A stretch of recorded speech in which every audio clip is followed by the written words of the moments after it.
Hello दोस्तों, आप सभी का मेरे YouTube चैनल में स्वागत है। आज हम पढ़ेंगे अध्याय 6 विद्युत धारा एवं परिपथ का लेक्चर 11, जिसमें आज का हमारा टॉपिक है श्रेणी क्रम संयोजन, जिसको इंग्लिश में सीरीज कॉम्बिनेशन भी बोला जाता है। तो चलिए इस टॉपिक में आगे बढ़ते हैं और जानते हैं कि श्रेणी क्रम संयोजन या सीरीज कॉम्बिनेशन क्या होता है। जब किसी विद्युत परिपथ में पहले प्रतिरोध का दूसरा सिरा दूसरे प्रतिरोध के पहले सिरे से जोड़ देते हैं और दूसरे प्रतिरोध का दूसरा सिरा तीसरे प्रतिरोध के पहले सिरे से जोड़ देते हैं, तो ऐसे संयोजन को श्रेणी क्रम संयोजन कहते हैं। श्रेणी क्रम संयोजन किसे कहते हैं, तो चलिए इसको डायग्राम के माध्यम से समझते हैं। तो जैसे कि हम लोग चित्र 7 में देख सकते हैं श्रेणी क्रम में संयोजन। तो चलिए इस डायग्राम के माध्यम से हम लोग समझते हैं। तो किसी विद्युत परिपथ में जैसे कि हम लोग देख सकते हैं, ये क्या है, एक विद्युत परिपथ, अर्थात ये क्या है, एक इलेक्ट्रिक सर्किट है। तो इस विद्युत परिपथ में पहले प्रतिरोध का क्या है, दूसरा सिरा एवं दूसरे प्रतिरोध का क्या है, तीसरा सिरा। ओके, जैसे कि आप लोग देख सकते हैं, पहला प्रतिरोध है, या दूसरा प्रतिरोध एवं यह तीसरा प्रतिरोध है। तो जब किसी विद्युत परिपथ में पहले प्रतिरोध का दूसरा सिरा एवं दूसरे प्रतिरोध का पहले सिरे से जोड़ देते हैं और दूसरे प्रतिरोध का दूसरा सिरा तीसरे प्रतिरोध के पहले सिरे से जोड़ देते हैं, तो इस प्रकार के जो संयोजन होता है तो उसको श्रेणी क्रम संयोजन कहते हैं। तो आई होप आप लोगों को श्रेणी क्रम संयोजन या सीरीज कॉम्बिनेशन के बारे में समझ आया होगा कि सीरीज कॉम्बिनेशन किसे कहते हैं। तो जब किसी विद्युत परिपथ में पहले प्रतिरोध के दूसरे सिरे को दूसरे प्रतिरोध के पहले सिरे से एवं दूसरे प्रतिरोध के दूसरे सिरे को तीसरे प्रतिरोध के पहले सिरे से जोड़ देते हैं, तो इस प्रकार के जो संयोजन होता है उसको श्रेणी क्रम संयोजन या सीरीज कॉम्बिनेशन कहते हैं। इस क्रम को हम आवश्यकता अनुसार बढ़ा सकते हैं। ओके, तो हम इस क्रम को क्या है और आवश्यकता अनुसार भी हम लोग बढ़ा सकते हैं। जैसे कि यहाँ पर R1, R2 एवं R3 लिए हैं, इसको R4, R5, R6 इसको आवश्यकता अनुसार हम लोग बढ़ा सकते हैं। इस प्रकार पहले प्रतिरोध के पहले सिरे एवं अंतिम प्रतिरोध के दूसरे सिरे के मध्य आवश्यकता अनुसार सेल, स्विच एवं धारामापी जोड़ देते हैं। ओके, तो इस प्रकार से क्या है, हम लोग देख सकते हैं कि पहले प्रतिरोध की क्या है, पहले सिरे एवं अंतिम प्रतिरोध के दूसरे सिरे, अर्थात पहला और दूसरा सिरा। तो पहले प्रतिरोध के पहले सिरे एवं अंतिम प्रतिरोध के दूसरे सिरे के मध्य हम लोग आवश्यकता अनुसार, जैसे कि यहाँ पर देख सकते हैं, यहाँ पर अमीटर, स्विच एवं सेल, अर्थात इस प्रकार से हम लोग जोड़ सकते हैं। ओके, तो यहाँ पर आवश्यकता अनुसार हम लोग सेल, स्विच एवं धारामापी जोड़ देते हैं। तो धारामापी क्या होता है, जो धारा का मापन करते हैं। तो धारा का मापन कौन करता है, जैसे कि अमीटर, यहाँ पर एमीटर का उपयोग किया गया है। ओके, तो आई होप आप लोगों को समझ आया होगा कि सीरीज कॉम्बिनेशन या श्रेणी क्रम संयोजन किसे कहते हैं। तो किसी विद्युत परिपथ में पहले प्रतिरोध के दूसरे सिरा एवं दूसरे प्रतिरोध के पहले सिरे से एवं दूसरे प्रतिरोध के दूसरे सिरे को तीसरे प्रतिरोध के पहले सिरे से जोड़ देते हैं, तो इस प्रकार के संयोजन को हम श्रेणी क्रम संयोजन या सीरीज कॉम्बिनेशन कहते हैं।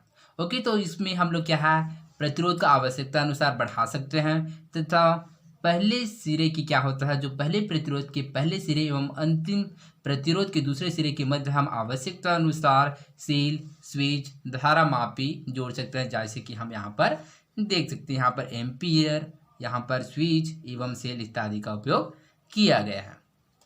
दिए गए चित्र में 3 प्रतिरोध R1, R2 व R3 श्रेणी क्रम में जोड़े गए हैं। जैसे कि हम लोग देख सकते हैं, R1, R2 एवं R3 किस क्रम में जोड़े गए, तो वह श्रेणी क्रम में संयोजित किए गए। यदि कोई अकेला प्रतिरोध इन सभी प्रतिरोधों के संयोजन को इस प्रकार प्रतिस्थापित कर दे कि परिपथ में धारा का मान अपरिवर्तित रहे, तो इस अकेले प्रतिरोध को तुल्य अथवा परिणामी प्रतिरोध कहते हैं। ओके, तो चलिए एक और टर्म आया, क्या, तुल्य अथवा परिणामी प्रतिरोध। तो चलिए इसके बारे में जानते हैं कि आखिरकार तुल्य अथवा परिणामी प्रतिरोध किसे कहते हैं। तो ऐसा प्रतिरोध जो सभी प्रतिरोधों के संयोजन को इस प्रकार प्रतिस्थापित करते हैं कि परिपथ में धारा का मान क्या है, अपरिवर्तित, अर्थात परिपथ में जो बहने वाली धारा का मान क्या होता है वह उसमें कोई परिवर्तन नहीं होता, इस अकेले प्रतिरोध को तुल्य अथवा परिणामी प्रतिरोध कहते हैं। कैसे, तो चलिए इसको उदाहरण से समझते हैं। जैसे कि मैं यहाँ पर R1 ले रहा हूँ, तो R1 का वैल्यू मानता हूँ मैं 2 ले लेता हूँ। जैसे कि यहाँ पर 2 लेता हूँ, यहाँ पर भी 2।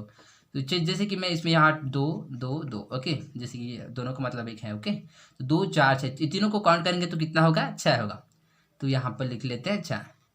तो यहाँ पर 2 4 6, यहाँ पर मैं 2 2 2 मतलब 2 2 2 न लिख कर यहाँ पर मैं अकेला 6 लिख सकता हूँ क्या? तो हाँ, मैं लिख सकता हूँ। क्यों? क्योंकि जो तीनों का जो इक्वल है वो कितना होगा? 6 होगा। तो इस प्रकार से इसको ये किसका तुल्य होगा? यह 6 का तुल्य होगा। इसी को क्या बोलेंगे? तुल्य अथवा परिणामी कहेंगे। ठीक इसी प्रकार के यहाँ पर R1 R2 एवं R3 क्या है? 3 प्रतिरोध है। तो इन तीनों प्रतिरोध को जोड़कर मैं ऐसा प्रतिरोध बनाऊंगा जो तीनों प्रतिरोध की क्या होगा? इक्वल होगा। तो उसको क्या बोलते हैं? तुल्य अथवा परिणामी प्रतिरोध कहते हैं। कैसे? तो चलिए इसको और अच्छे से समझते हैं। जैसे कि यहाँ पर R1 प्रतिरोध 1, प्रतिरोध 2 R2 एवं प्रतिरोध 3 R3 है। तो इन तीनों का जो परिणामी होगा तो यहाँ पर R दिखाया गया है। जैसे कि यहाँ पर 2, इसका वैल्यू 2 है, इसका भी वैल्यू 2 है, इसका वैल्यू 2 है।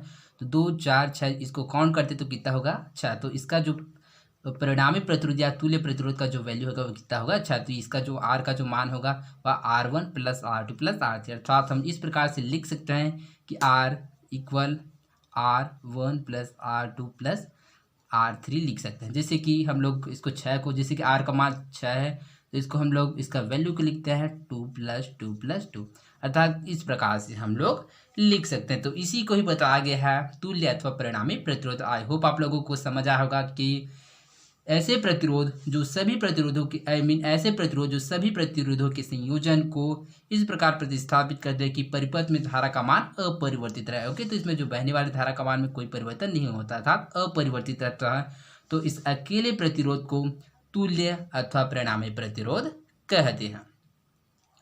यदि ऊपर दर्शाए चित्र 7 में विद्युत परिपथ में विद्युत धारा का I है तो समान विद्युत धारा I प्रत्येक प्रतिरोध में से प्रवाहित होगी। मान लीजिए यहाँ पर जो बहने वाली धारा क्या है I, तो इस सभी प्रतिरोधों में जो बहने वाली धारा का जो वैल्यू जो मान होगा वह सेम होगा। जैसे कि हम जानते हैं कि किसी विद्युत परिपथ में प्रत्येक बिंदुओं के बीच का विभवांतर अलग अलग होता है। ओके, तो जैसे कि हम लोग जानते हैं कि दो बिंदुओं की मध्य है, जैसे कि यहाँ पर जो विभवांतर होगा क्या होगा? अलग होगा। जैसे कि आप लोग देख सकते हैं। और विभवांतर को किसके द्वारा मापा जाता है? तो वो है वोल्टमीटर के द्वारा मापा जाता है। ओके, वोल्टमीटर के द्वारा क्या किया जाता है? विभवांतर का मापन किया जाता है। तो जैसे कि हम लोग देख सकते हैं voltmeter 1, voltmeter 2, voltmeter 3, V1, V2 और V3।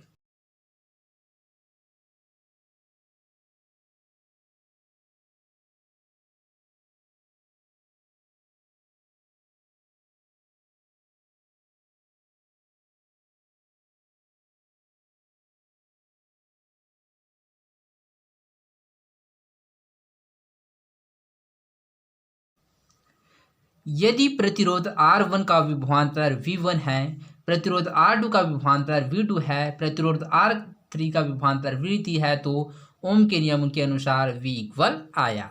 ओके, तो हम लोग जानते हैं कि ओम के नियम अनुसार V क्या होता है? अनुक्रमानुपाती I होता है।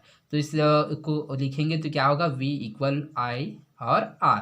चूंकि यहाँ पर क्या है? जो R है वह क्या है? एक स्थिरांक है। इस वजह से हम लोग लिख सकते हैं V इक्वल IR। जो R किसको प्रदर्शित करता है? वह प्रतिरोध को दर्शाता है। अतः V1 equal IR1, V2 equal IR2, V3 equal IR3। तो ठीक इसी प्रकार हम लोग प्रत्येक विभवांतर के लिए V1 इक्वल IR1, V2 के लिए IR2, V3 के लिए IR3 लिख सकते हैं। समीकरण नंबर पहला। परंतु श्रेणी क्रम में कुल विभवांतर प्रत्येक प्रतिरोध के विभवांतर का जोड़ होता है। ओके, तो जो श्रेणी क्रम में जो कुल विभवांतर होता है, जो V होता है वह प्रत्येक प्रतिरोध के विभवांतर का जोड़ होता है। तो इसलिए V equal V1 plus V2 plus V3, equation number 2, समीकरण नंबर 2। ऊपर दिए गए समीकरणों 1 और 2 द्वारा तो हम लोग समीकरण 1 और समीकरण 2 से अब लिख सकते हैं IR equal IR1 plus IR2 plus IR3। Okay, तो जैसे कि हम लोग देख सकते हैं कि समीकरण नंबर 1 और समीकरण नंबर 2 से, जैसे कि V का वैल्यू दिया है क्या है? IR। तो इस प्रकार से IR लिखते हैं इक्वल V1 का वैल्यू है IR1, V2 का वैल्यू है IR2 एवं V3 का वैल्यू है IR3। इस प्रकार से हम लोग लिखें तो R equal R1 plus R2 plus R3। ये कैसे आया? तो चलिए इसको समझते हैं। जैसे कि यहाँ पर दिखाया गया है I R। ओके, इक्वल यहाँ पर सभी में क्या है? I। तो I को हम लोग क्या लेते हैं? कॉमन लेते हैं। तो I इक्वल क्या होगा? R1 plus R2 plus R3। ये कैसे लिखा है? जैसे कि IR1 हो गया, IR2 हो गया, IR3 हो गया। ओके, तो यहाँ पर क्या हो गया? I common. तो चलिए हम लोग क्या है, यहाँ पर I क्या है? गुणा में यहाँ पर लाएंगे तो क्या होगा? डिवाइड में हो जाएगा। तो IR divided by I equal होगा R1 plus R2 plus R3। 3। तो आया आपस में क्या होगा, कैंसर। तो इस प्रकार से क्या होगा, R equal R1 plus R2 plus R3, अर्थात R किसके इक्वल होगा, R1 के प्लस R2 के प्लस R3 के।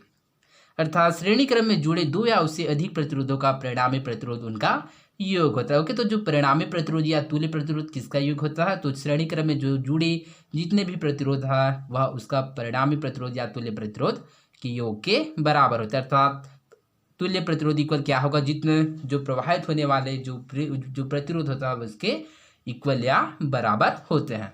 तो R equal R1 plus R2 plus R3। श्रेणी क्रम में लगे प्रतिरोधों का तुल्य प्रतिरोध, तो इस प्रकार से जो श्रेणी क्रम में लगे हुए प्रतिरोधों का जो तुल्य प्रतिरोध होगा वह R equal R1 plus R2 plus R3 होता है। ओके, तो जो इसका जो वैल्यू, जैसे कि हम लोगों ने एग्जांपल देकर समझा था कि इसका R1 का वैल्यू 2 लिए, R2 का 2 लिए, इसका भी R3 का 2 लिए, तो इसका जो वह योग होगा कितना होगा, 6। तो वो R के इक्वल होगा कितना, 6। ओके, श्रेणी क्रम परिपथ से एक प्रमुख हानि यह होती है कि जब परिपथ का एक अवयव कार्य करना बंद कर देता है तो परिपथ टूट जाता है और परिपथ का अन्य कोई अवयव भी कार्य नहीं कर पाता। ओके, तो जैसे कि हम लोग देखे थे श्रेणी क्रम में क्या है, बहुत सारे विभवांतर जुड़े थे, जैसे कि हम लोग प्रतिरोध के बारे में समझते हैं। जैसे कि यह प्रतिरोध R1 हो गया, R2 हो गया एवं R3। और इसमें क्या था, विभवांतर था, यहाँ पर V1 था, यहाँ पास V2 था और यहाँ पास क्या था, V3। ओके, तो इस श्रेणी क्रम में जैसे कि प्रतिरोध खराब हो गया, तो यदि एक अवयव के खराब होने के कारण क्या है, पूरा परिपथ टूट जाता है, जिसके कारण क्या है, परिपथ का अन्य कोई अवयव भी कार्य नहीं कर पाता। इसी प्रकार वोल्टमीटर व अमीटर का भी प्रतिरोध होता है। तो ठीक इसी प्रकार वोल्टमीटर एवं अमीटर का भी प्रतिरोध होता है। अमीटर का प्रतिरोध बहुत कम होता है, इसलिए उसे परिपथ में श्रेणी क्रम में जोड़ा जाता है। तो हम लोग अमीटर के बारे में पढ़े थे कि जो अमीटर का जो प्रतिरोध होता है क्या होता है, बहुत कम होता है, इसलिए इसको सिर्फ परिपथ में श्रेणी क्रम में ही संयोजित किया जाता है ताकि उसमें से अधिकतम धारा प्रवाहित हो। जबकि वोल्टमीटर का प्रतिरोध अधिक होने के कारण उसे समानांतर क्रम में संयोजित किया जाता है ताकि उस कम धारा उसमें से प्रवाहित हो। किंतु जो वोल्टमीटर का जो प्रतिरोध होता है क्या होता है, अधिक होता है, इसलिए उसको क्या है, समांतर क्रम में संयोजित किया जाता है ताकि उसमें से कम धारा प्रवाहित हो। तो आई होप आप लोगों को समझ आया होगा। तो आज के लिए बस इतना ही, मिलते हैं अगले वीडियो में। धन्यवाद।